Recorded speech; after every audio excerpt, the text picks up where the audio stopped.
नमस्कार दोस्तों, कैसे हैं आप सभी। कार्बन और उसके यौगिक ये वाला पाठ हमारा चल रहा है।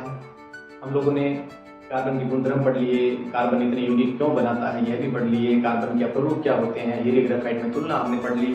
अब हम लोग जो कुछ और छोटे छोटे बिंदु हैं जिनके कई बार एग्जाम में क्वेश्चन आ जाते हैं उन पर आज डिस्कस करने वाले हैं। सबसे पहला तो यही है कि हाइड्रोकार्बन क्या होते हैं, क्या ये कोई अलग से यौगिक है। बच्चों, नाम से ही पता लग रहा है हाइड्रो प्लस कार्बन यानी हाइड्रोजन और कार्बन के मिलने से जो यौगिक बनते हैं वो हाइड्रोकार्बन परिवार कहलाते हैं। मजे की बात है कि इसके अंदर एक दो कई बार यौगिक कैसे हो सकते हैं जो हाइड्रोजन और कार्बन के अलावा हो। जैसे कि मान लीजिए यहाँ पर एक यौगिक लिखा हुआ है जो है CH3Cl, तो यहाँ पर इसका नाम हो जाएगा मेथिल क्लोराइड, एक क्लोरीन है। पर क्या ये हाइड्रोकार्बन नहीं है? ना, हाइड्रोकार्बन ही है। एक दो तत्व में कोई और जब आता है तो उसे हम लोग विषम परमाणु कह देते हैं।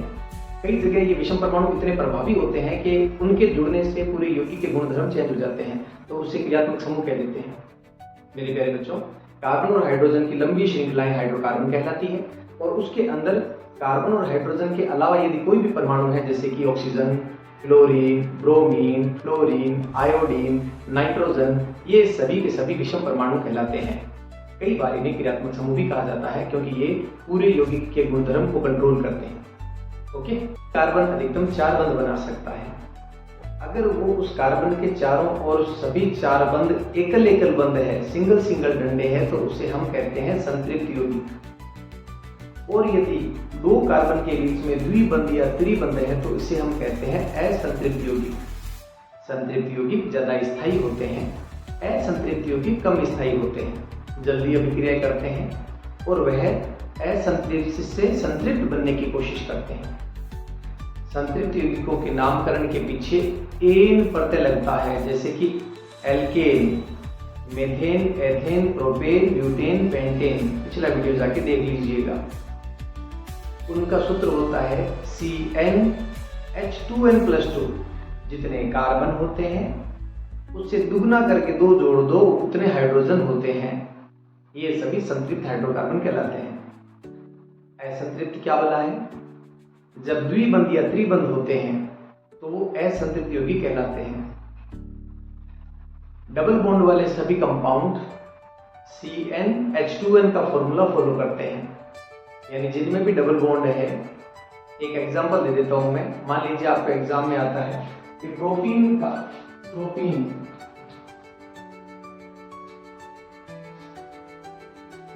का सूत्र लिख के बताओ। तो प्रोप से हमें पता लगता है कि 3 कार्बन है और इन से पता लगता है कि CnH2n वाला फॉर्मूला लगेगा तो 3 का दुगना हो जाता है 6। तो ये अब इसको क्रॉस चेक कर लेते हैं। 1 कार्बन, 2 कार्बन, 3 कार्बन, हमने तीनों कार्बन लिख लिए और 3 का मतलब है कहीं एक पर डबल बॉन्ड बनाना है, बना दिया। और बाकी सभी के आप बॉन्ड पूरे कर दो, मतलब हर कार्बन के 4 बॉन्ड होने चाहिए। 1 2 3 4। हाइड्रोजन लिख दीजिए 1 2 3 4, 1 2 3 और 4। तो थोड़ा कार्बन को गिनो, 1 2 3। हाइड्रोजन गिनो 1 2 3 4 5 6। इस सूत्र में फिट बैठ रहे हैं।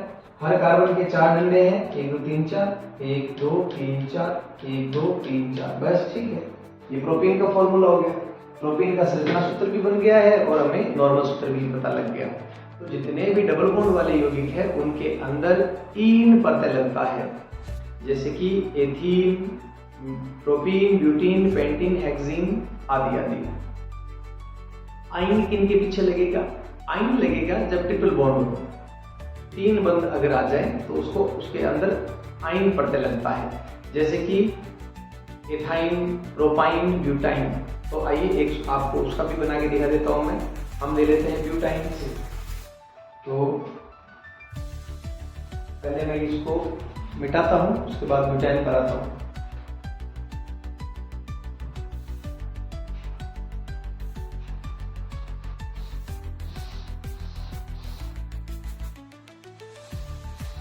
देखिए,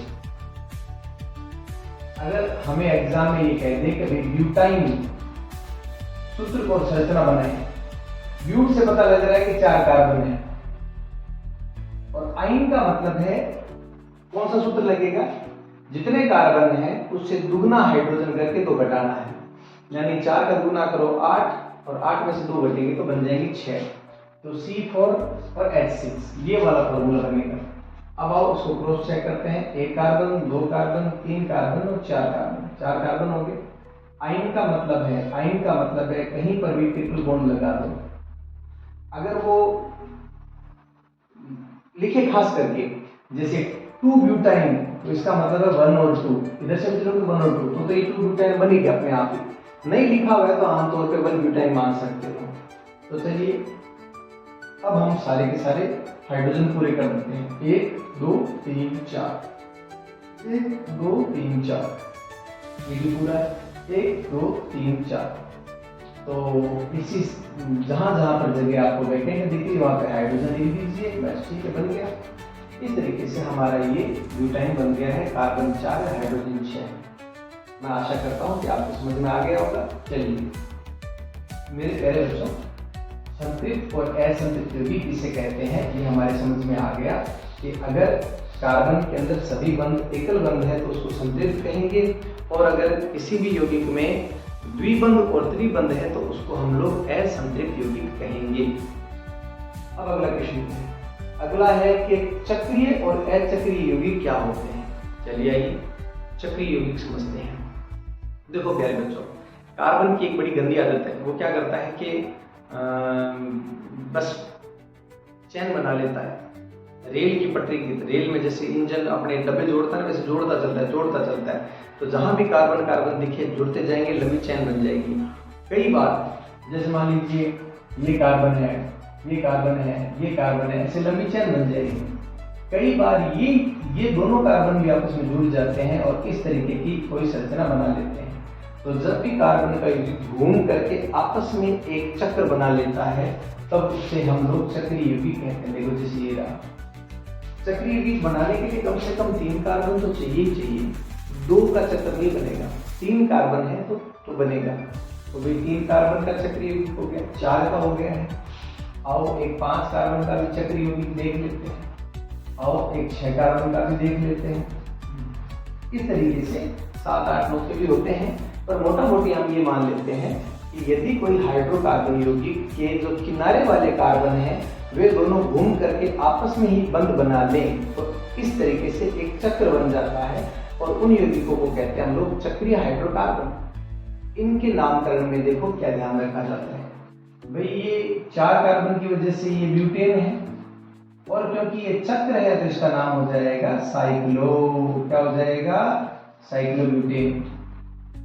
3 कार्बन की वजह से ये प्रोपेन है और चक्र है इसलिए ये हो जाएगा साइक्लोप्रोपेन, साइक्लोपेंटेन। आप तो सही पकड़ रहे हो, साइक्लोहेक्सेन। बस इनके नाम बड़े आसान हैं, ठीक है बच्चों।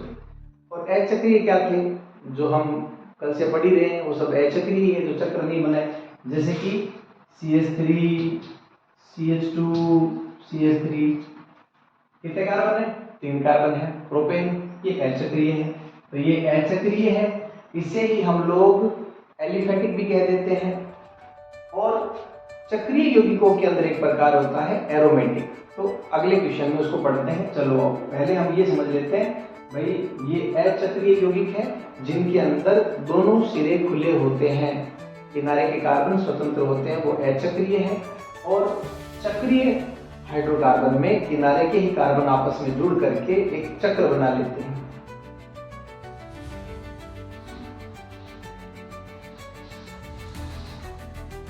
अगला है हमारा एरोमेटिक यौगिक क्या होते हैं। देखो मेरे प्यारे बच्चों, वैसे तो 11th क्लास के अंदर केमिस्ट्री के अंदर आपका ये क्वेश्चन आएगा एरोमेटिक हाइड्रोकार्बन।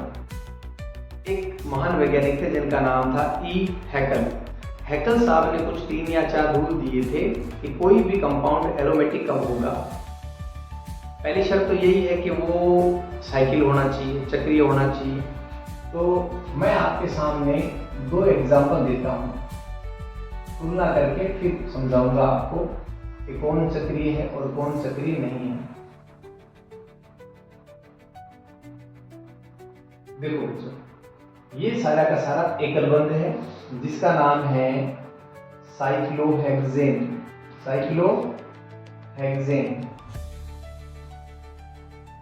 और इसका नाम है बेंजीन। ये बहुत ज्यादा इंपॉर्टेंट है, इसको प्लीज याद रखिएगा, ठीक है। हाँ, अब इनमें से एक एरोमेटिक है, दूसरा एरोमेटिक नहीं है। एरोमेटिक किसे कहते हैं? देखो, एरोमेटिक शब्द तो बना हुआ है एरोमा से, एरोमा यानी खुशबू। तो इसका मतलब एरोमेटिक कंपाउंड जितने भी होते हैं वो कुछ न कुछ खुशबू लिए हुए होते हैं, खुशबूदार होते हैं। देखिए, एरोमेटिक यौगिक चक्रीय होते हैं, तो ये भी चक्रीय है, ये भी चक्रीय है। पहली शर्त दोनों पूरी कर रहे हैं। दूसरा, एरोमेटिक यौगिक प्लेन होते हैं, समतल होते हैं। तो वो देखने में तो अपने को नहीं पता लगता, लेकिन हाँ प्रयोगों से देखा जा सकता है दोनों ही समतल है, तो ये शर्त भी पूरी कर रहे हैं। तीसरी जो सबसे महत्वपूर्ण शर्त ये है कि ये कॉन्जुगेटेड होते हैं, मतलब इनके अंदर एक फिर अगला खाली, तो फिर भरा, खाली भरा, खाली भरा, मतलब जो इलेक्ट्रॉनों का बिखराव होगा ना, वो कुछ न कुछ ऐसा होगा कि एक भरा, एक खाली, एक भरा, एक खाली। मैं आपको दोबारा समझाने की कोशिश करता हूँ। होता क्या है कि जो इलेक्ट्रॉन, आप गौर करना, देखो जैसे यहाँ पर क्या है, यहाँ पर सिंगल बॉन्ड है, यहाँ पे डबल बॉन्ड है, यहाँ सिंगल बॉन्ड है, यहाँ डबल बॉन्ड है। तो आप देख रहे हो कि एक एकल बंध, द्विबंध, एकल बंध, द्विबंध, एकल बंध, द्विबंध, जबकि यहाँ पे पूरा एकल बंध है। तो ये कॉन्जुगेटेड नहीं है और ये कॉन्जुगेटेड है, और ये शर्त ये पूरी कर रहा है बेंजीन। इसके अलावा कॉन्जुगेटेड तो कोई और भी हो सकता है, क्या पता। जैसे मान लो अगर मैं यहाँ ये बना दूं और कहूँ देखो कि ये खाली, ये भरा, ये खाली, नहीं, शर्त ये पूरी होनी चाहिए। तो मेरे प्यारे बच्चों, ये जो इलेक्ट्रॉनों की संख्या है ना, ये भी महत्वपूर्ण है। हेक्टर साहब ने बताया था कि 4n+2 पाई इलेक्ट्रॉनों का संयुग्मन होना चाहिए। 4n+2 पाई, n यहाँ पर आप 0, 1, 2 कुछ भी मान करके वैल्यू निकालें। जैसे आप यहाँ 0 मानते हो तो ये गुणा करके पूरा 0 हो जाएगा, तो 2 पाई इलेक्ट्रॉन। 2 पाई इलेक्ट्रॉन अगर कहीं है तो वो एरोमेटिक हो सकता है। अगर यहाँ पे मैं 1 मानूं तो 4 और 2 6 पाई इलेक्ट्रॉन। तो देखो गौर करना, ये 2 पाई इलेक्ट्रॉन, ये 2 पाई इलेक्ट्रॉन और ये 2 पाई इलेक्ट्रॉन, इस प्रकार ये टोटल 6 पाई इलेक्ट्रॉन हो रहे हैं, और ये बेंजीन हमारी शर्त पूरी कर रहा है। तो मेरे प्यारे बच्चों, मैंने आपको पहले कहा कि ये एरोमेटिकता के जो नियम है ना, वो तो हम 11th क्लास में पढ़ेंगे और डिटेल में पढ़ेंगे। यहाँ पर हमें इतना ही ध्यान में रखना है कि बेंजीन एक एरोमेटिक यौगिक है, जबकि साइक्लोहेक्सेन एरोमेटिक नहीं है, क्योंकि यह संयुग्मन पूरा नहीं करता है और 4n+2 पाई का जो इलेक्ट्रॉन का जो शर्त वो पूरी नहीं करता है। और इनके अलावा जितने भी यौगिक हैं जो एरोमेटिक नहीं है, वो सारे के सारे एलिफेटिक तो होते ही होते हैं। तो आज के लिए मैं वीडियो पूरी करता हूँ, मिलते हैं अगले वीडियो में, धन्यवाद।